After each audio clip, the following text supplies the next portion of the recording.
មនុស្សដែលស្រឡាញ់អ្នកពិតមិនបង្ហាញត្រឹមតែតាមពីស្រឡាញ់ប៉ុណ្ណោះទេតែបង្ហាញតាមសកម្មភាពនេះគឺ10ចំណុចនៃសេចក្តីស្រឡាញ់ពិតប្រាកដ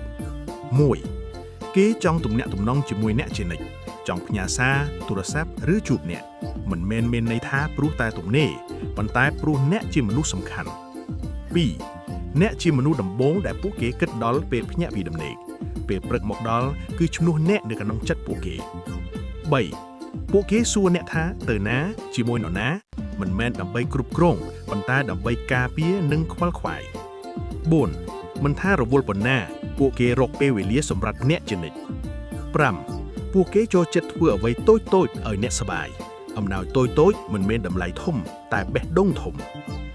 7. ពួកគេចាប់អារម្មណ៍លម្អិតតូចៗអំពីអ្នកអាហារដែលអ្នកចូលចិត្តព្រោះសម្រាប់ពួកគេអ្វីដែលសំខាន់សម្រាប់អ្នកក៏សំខាន់សម្រាប់ពួកគេ 8. ពួកគេគាំទ្រក្តីសុបិនរបស់អ្នកពួកគេជំរុញឲ្យអ្នកក្លាយជាល្អប្រសើរជាងមុន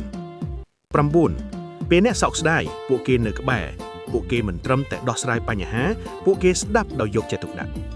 10. ពួកគេមានមោទកណែនាំអ្នកដល់អ្នកដទៃពួកគេចង់ឲ្យពិភពលោកដឹងថាអ្នកជាមនុស្សសំខាន់ក្នុងជីវិតពួកគេចូលចាំថាបើអ្នកមាននរណាម្នាក់ធ្វើរឿង10ចំណុចនេះសម្រាប់អ្នកកុំគិតថាជារឿងធម្មតាថែរក្សាពួកគេអរគុណពួកគេហើយផ្ដល់ត្រឡប់ទៅពួកគេព្រោះសេចក្តីស្រឡាញ់មិនមែនរកបានងាយទេប៉ុន្តែវាមានតម្លៃជាងអ្វីៗទាំងអស់